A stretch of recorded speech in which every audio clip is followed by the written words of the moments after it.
वालेकुम मेरे सारे भैन भरावां नूं वेलकम टू अनैक किचन।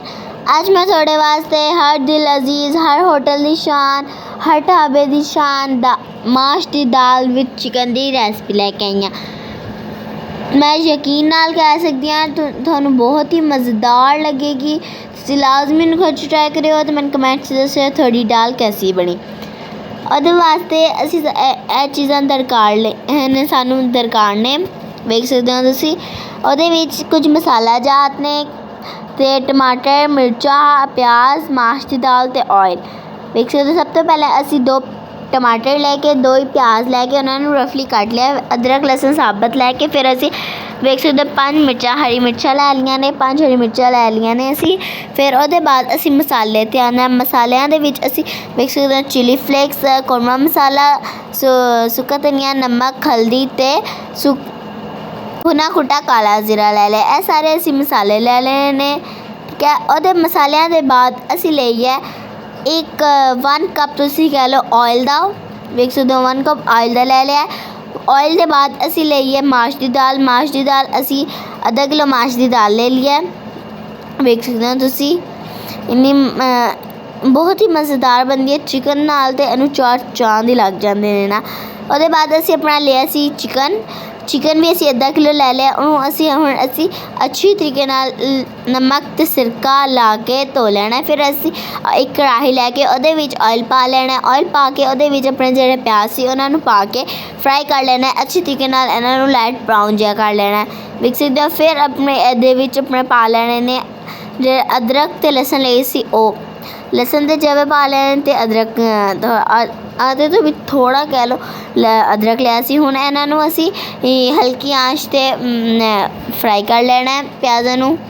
देख सकते हो 2 मिनट च थोड़े प्याज ਜਿਹੜੇ ਨੇ ਉਹ ब्राउन हो जाते हैं।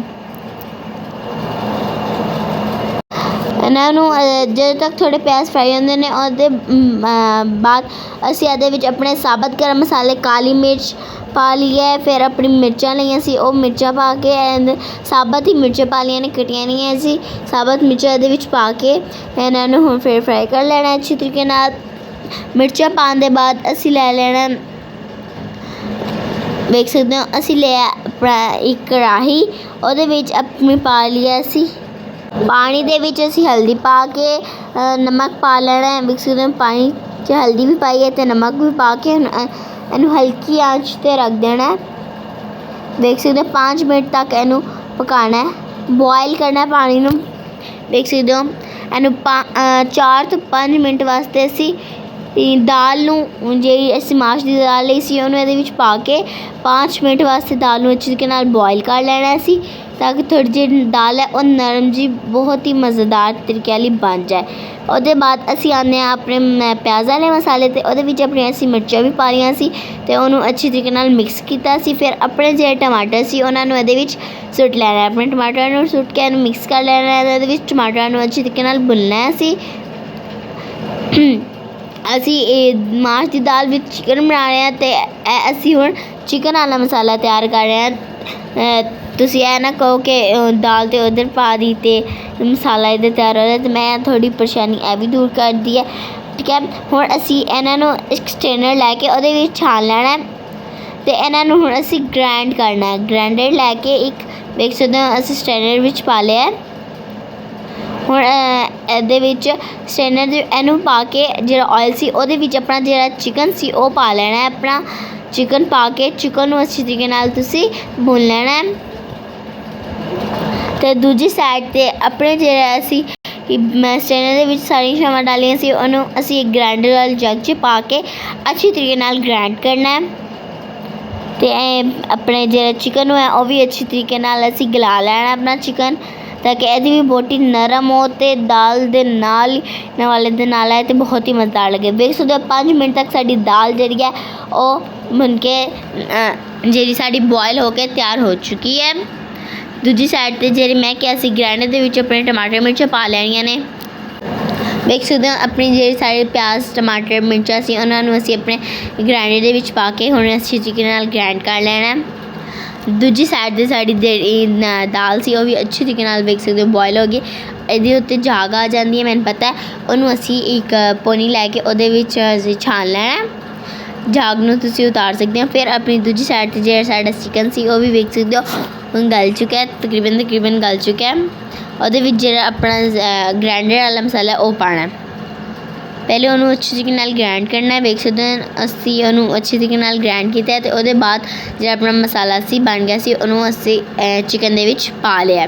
ਚਿਕਨ ਦੇ ਵਿੱਚ ਪਾ ਕੇ ਉਹਨੂੰ ਇਹਦੇ ਵਿੱਚ ਮਿਕਸ ਕਰ ਲੈਣਾ। ਚਿਕਨ ਦੇ ਵਿੱਚ ਵੇਖ ਸਕਦੇ ਹੋ ਦਾਲ ਚਿਕਨ ਨਾਲ ਹੀ ਅੱਛੀ ਲੱਗਦੀ ਹੈ ਦਾਲ, ਠੀਕ ਹੈ। ਮਾਸ਼ ਦੀ ਦਾਲ ਤੇ ਅਕਸਰ ਚਿਕਨ ਬਹੁਤ ਹੀ ਮਜ਼ੇਦਾਰ ਲੱਗਦਾ ਹੈ ਮਾਸ਼ ਦੀ ਦਾਲ ਨਾਲ। ਵੇਖ ਸਕਦੇ ਹੋ ਅਸੀਂ ਇਹਦੇ ਵਿੱਚ ਆਪਣਾ ਮਸਾਲੇ ਦੇ ਵਿੱਚ ਥੋੜ੍ਹਾ ਜਿਹਾ ਪਾਣੀ ਐਡ ਕਰਕੇ ਮਸਾਲਾ ਮਿਕਸ ਕਰ ਲਿਆ ਇਹਦੇ ਵਿੱਚ। ਹੁਣ ਅਸੀਂ ਇਹਨੂੰ ਥੋੜ੍ਹੀ ਦੇਰ ਵਾਸਤੇ ਪਕਾ ਲੈਣਾ, 2 ਤੋਂ 3 ਮਿੰਟ ਵਾਸਤੇ ਇਹਨੂੰ ਅੱਛੇ ਤਰੀਕੇ ਨਾਲ ਪਕਾ ਲੈਣਾ ਤਾਂ ਕਿ ਜਿਹੜੀ ਥੋੜੀ ਬੋਟੀ ਆ ਉਹ ਵੀ ਨਰਮ ਹੋ ਜਾਏ ਅਤੇ ਸਾਰਾ ਮਸਾਲਾ ਵੀ ਤਿਆਰ ਹੋ ਜਾਏ।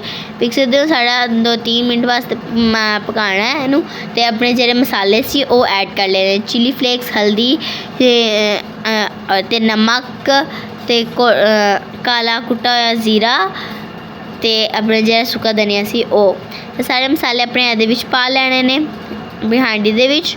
ਅਤੇ ਹਾਂਡੀ ਦੇ ਵਿੱਚ ਪਾ ਕੇ ਇਹਨੂੰ ਅੱਛੀ ਤਰੀਕੇ ਨਾਲ ਹੁਣ ਮਿਕਸ ਕਰਨਾ ਹੈ। ਮਸਾਲੇ ਪਾ ਕੇ ਇਹਨੂੰ ਅੱਛੀ ਤਰੀਕੇ ਨਾਲ ਮਿਕਸ ਕਰ ਲੈਣਾ ਹੈ ਮਸਾਲਿਆਂ ਨੂੰ ਇਹਦੇ ਵਿੱਚ।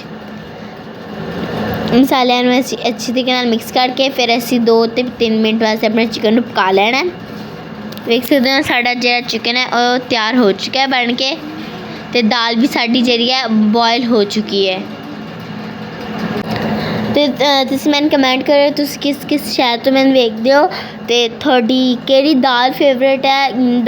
ਦਾਲ ਦਾ ਟੌਪਿਕ ਚੱਲ ਰਿਹਾ ਤਾਂ ਮੈਂ ਕਿਹਾ ਦਾਲ ਦੇ ਮੁਤਾਬਿਕ ਪੁੱਛਾਂ ਤੁਹਾਡੀ ਕਿਹੜੀ ਦਾਲ ਫੇਵਰੇਟ ਹੈ, ਮਸਰ ਜਾਂ ਫਿਰ ਮੂੰਗੀ ਮਸਰੀ की दाल या फिर माश की दाल, जो सी फेवरेट है मैंने ਉਹ ਵੀ ਕਮੈਂਟ ਕਰਿਓ। ਸਾਡੀ ਦਾਲ ਵੀ ਬੋਇਲ ਹੋ ਕੇ ਤਿਆਰ ਹੋ ਚੁੱਕੀ ਹੈ। ਫਿਰ ਆਪਣੀ ਅਸੀਂ ਚਿਕਨ ਵੀ ਤਿਆਰ ਕਰ ਲਿਆ ਸੀ, ਉਹਦੇ ਵਿੱਚ ਆਪਣੀ ਕੱਟ ਕੇ ਮਿਰਚਾਂ ਪਾ ਲਈਆਂ ਸੀ। ਮਿਰਚਾਂ ਪਾ ਕੇ ਇਹਨੂੰ ਵੀ ਅੱਛੀ ਮਿਕਸ ਕਰ ਲੈਣਾ ਅੱਛੀ ਤਰੀਕੇ ਨਾਲ। ਅਤੇ ਦੂਜੀ ਸਾਈਡ 'ਤੇ ਜਿਹੜੀ ਸਾਡੀ ਵੇਖ ਸਕਦੇ ਹੋ ਦਾਲ ਹੈ, ਨਹੀਂ ਅਸੀਂ ਦਹੀਂ ਲੈ ਲਈ ਹੈ ਉਹਨੂੰ ਅਸੀਂ ਮਿਕਸ ਕਰ ਲੈਣਾ। ਮੈਨੂੰ ਲੱਗਿਆ ਦਾਲ ਹੈ ਬਟ ਦਹੀਂ ਲੈ ਲਈ ਅਸੀਂ। ਦਹੀਂ ਨੂੰ ਆਪਣੇ ਜਿਹੜੇ ਮਸਾਲੇ ਦੇ ਵਿੱਚ ਚਿਕਨ ਵਾਲੇ ਮਸਾਲਾ ਹੈ ਉਹਦੇ ਵਿੱਚ ਐਡ ਕਰ ਲੈਣਾ ਕਿਉਂਕਿ ਥੋੜ੍ਹਾ ਜਿਹਾ ਭੁਨਵਾ ਮਜ਼ੇਦਾਰ ਲੱਗਦਾ। ਇਹਨੂੰ ਮਿਕਸ ਕਰ ਲੈਣਾ ਆਪਣੇ ਮਸਾਲੇ ਦੇ ਵਿੱਚ ਚਿਕਨ ਵਾਲੇ ਅੱਛੇ ਤਰੀਕੇ ਨਾਲ। ਚਿਕਨ ਵਾਲੇ ਮਸਾਲੇ 'ਚ ਮਿਕਸ ਕਰ ਲੈਣਾ ਅਤੇ ਤੁਸੀਂ ਮੈਨੂੰ ਲਾਜ਼ਮੀ ਕਮੈਂਟ ਕਰਨਾ ਹੈ। ਅਗਰ ਤੁਹਾਨੂੰ ਮੇਰੀ ਵੀਡੀਓ ਅੱਛੀ ਲੱਗੇ ਤਾਂ ਲਾਈਕ ਸ਼ੇਅਰ ਸਬਸਕ੍ਰਾइब करना है, अपने फ्रेंड्स ਨਾਲ शेयर करना है ताकि मैं बैल आइकन ਨੂੰ ਵੀ ਪ੍ਰੈਸ ਕਰਨਾ ताकि मेरी हर आने वाली वीडियो ਦਾ ਤੁਹਾਨੂੰ ਝਟਪਟ ਨਾਲ ਪਤਾ ਚੱਲ ਜਾਏ। ਅਤੇ ਅਗਰ ਤੁਹਾਨੂੰ ਮੇਰੀ ਵੀਡੀਓਜ਼ ਅੱਛੀ ਲੱਗਦੀਆਂ ਨੇ ਤਾਂ ਮੈਨੂੰ ਕਮੈਂਟ ਕਰੋ ਅਤੇ ਅਗਰ ਕੋਈ ਗਲਤੀ ਦਿਖਦੀ ਹੈ ਤਾਂ ਉਹ ਵੀ ਮੈਨੂੰ ਕਮੈਂਟ ਕਰੋ। ਮੈਂ ਉਹਦੇ ਵਾਸਤੇ ਮੈਂ ਮਾਜ਼ਰਤ ਕਰਦੀ ਹਾਂ। ਅਗਰ ਗਲਤੀ ਦਿਖਦੀ ਹੈ ਤਾਂ ਮੈਨੂੰ ਕਮੈਂਟਸ ਕਰ ਦਿੱਤਾ ਕਰੋ, ਮੈਂ ਉਹਨੂੰ ਵੀ ਸਹੀ ਕਰਨ ਦੀ ਕੋਸ਼ਿਸ਼ ਕਰਾਂਗੀ। ਵੇਖ ਸਕਦੇ ਹੋ ਸਾਡਾ ਜਿਹੜਾ ਅਸੀਂ ਆਇਲ ਵਾਲੀ ਤੜੀ ਉਤਾਰ ਲਈ ਹੈ ਇੱਕ ਕੋਲੀ 'ਚ ਅਤੇ ਆਪਣੀ ਜਿਹੜੀ ਦਾਲ ਸੀ ਉਹਨੂੰ ਇਹਦੇ ਵਿੱਚ ਪਾ ਲਿਆ। ਦਾਲ ਨੂੰ ਪਾ ਲੈਣਾ ਆਪਣੇ ਇਸ ਚਿਕਨ ਵਾਲੇ ਮਸਾਲੇ ਦੇ ਵਿੱਚ। ਵੇਖ ਸਕਦੇ ਹੋ ਦਾਲ ਨੂੰ ਪਾ ਲੈਣਾ ਆਪਣੇ ਮਸਾਲਾ ਜਿਹੜਾ ਤਿਆਰ ਕੀਤਾ ਸੀ ਉਹਦੇ ਵਿੱਚ ਆਪਣੀ ਦਾਲ ਪਾਉਣੀ ਹੈ। ਦਾਲ ਪਾ ਲੈਣੀ ਹੈ ਅਤੇ ਜਿਨ੍ਹਾਂ ਦੇ 9th ਦੇ ਪੇਪਰ ਹੋਏ ਨੇ ਉਹਨਾਂ ਨੂੰ ਮੇਰੀ ਤਰਫ ਬੈਸਟ ਆਫ ਲੱਕ। ਮੈਂ ਦੁਆ ਕਰਦੀ ਹਾਂ ਪੇਪਰਸ ਖਤਮ ਹੋਣ ਵਾਲੇ ਨੇ, 2 ਤੋਂ 3 ਰਹਿੰਦੇ ਨੇ। ਮੈਂ ਦੁਆ ਕਰਦੀ ਹਾਂ ਇਨਸ਼ਾਅੱਲਾ ਉਹਨਾਂ ਦੇ ਸਭ ਦੇ ਅੱਛੇ ਮਾਰਕਸ ਆਉਣ, ਅੱਲਾ ਸਭ ਨੂੰ ਅੱਛੇ ਪਾਸ ਕਰੇ, ਅੱਛੇ ਨੰਬਰਾਂ ਨਾਲ ਪਾਸ ਕਰੇ, ਇਨਸ਼ਾਅੱਲਾ ਸਭ ਟੌਪ ਕਰੇ। ਠੀਕ ਹੈ, ਉਹਦੇ ਵਿੱਚ ਆਪਣੀ ਜਿਹੜੀ ਦਾਲ ਸੀ ਉਹ ਪਾ ਕੇ ਉਹਨੂੰ ਮਿਕਸ ਕਰ ਲਿਆ ਅੱਛੀ ਤਰੀਕੇ ਨਾਲ। ਦਾਲ ਨੂੰ ਮਿਕਸ ਕਰਕੇ ਇਹਨੂੰ 1-2 ਮਿੰਟ ਵਾਸਤੇ ਪਕਾ ਲੈਣਾ ਆਪਣੀ ਦਾਲ ਨੂੰ। ਅਤੇ 2 ਮਿੰਟ ਬਾਅਦ ਪਕਾਉਣ ਦੇ ਬਾਅਦ ਥੋੜ੍ਹੀ ਜਿਹੜੀ ਦਾਲ ਹੈ ਉਹ ਤਿਆਰ ਹੋ ਜਾਏਗੀ ਅਤੇ ਤੁਸੀਂ ਕਹਿੰਦੇ ਹੋਵੋਗੇ ਕਿ ਅਗਰ ਮੇਰੀ ਦਾਲ ਕਿਹੜੀ ਫੇਵਰੇਟ ਹੈ ਮੈਂ ਵੀ ਉਹ ਵੀ ਦੱਸ ਦਿੰਦੀ ਹਾਂ ਤੁਹਾਨੂੰ। ਮੇਰੀ ਦਾਲ ਜਿਹੜੀ ਫੇਵਰੇਟ ਹੈ ਉਹ ਮਸਰ ਬੇਸ਼ੱਕ ਰੋਟੀ ਦੇ ਨਾਲ ਹੋ ਬਟ ਬਹੁਤ ਹੀ ਮਜ਼ੇਦਾਰ ਲੱਗਦੇ ਨੇ। ਅਤੇ ਮਾਸ਼ ਦੀ दाल भी मेरी फेवरेट है, मूंगी मसरी दाल, मैं दालें सारियाँ मेरी फेवरेट है। बस वो जो पीली दाल नहीं होती बस उस पर थोड़े से नखरे करती हूँ बट फिर भी वो खा लेती हूँ। मुझे ये तीनों तो मेरी फेवरेट्स दाल है। अगर थोड़ी जेरी फेवरेट है वो मैंने कमेंट करियो। हुण असीं इहनूं ढक के 2-3 मिनट वास्ते रख दिता है तो इहनूं असीं प्लेट 'च सर्व करके खाया तो बहुत ही मज़ेदार दाल विद चिकन कुछ कुछ बच्चे होंगे ना कहते हैं मम्मा नहीं आज दाल पकी, मैं नहीं दाल खानी, हाय हाय मम्मा आज फिर दाल पका लिया। लेकिन नहीं, ये विद चिकन है तो बहुत ही मज़ेदार है, लाजमी इनू खाई ट्राई करो। तो मैं कमेंट च दस्सो थोड़ी दाल कैसी बनी। तो कुछ बच्चे होंगे ने जेह्ड़े चिकन निकाल के खा लेंदे ने ते दाल खांदे नहीं। ते तुस अगर ट्राई करो घर च, ते अगर तुहानू अच्छी लगे ते अपने बच्चों नू लाजमी फोर्स करो कि एक बारी इनू ट्राई करके वेखो। ते जेह्ड़ा अपना ऑयल बचाया सी अपना उदों भी एहदे विच ला लिया। ते बच्चों नू लाजमी कहो कि एनी दी किचन दी स्पैशल ते बहुत ही मज़ेदार दाल है, लाजमी इन्हू ट्राई करना है। मैंने कमेंट च दसना है थोड़ी दाल कैसी बनी। लाइक शेयर सब्सक्राइब करना नहीं भुल्लना, अपने फ्रेंड्स नाल शेयर करना नहीं भुल्लना। अल्लाह हाफिज़ मेरे सारे भैन भरावां नू।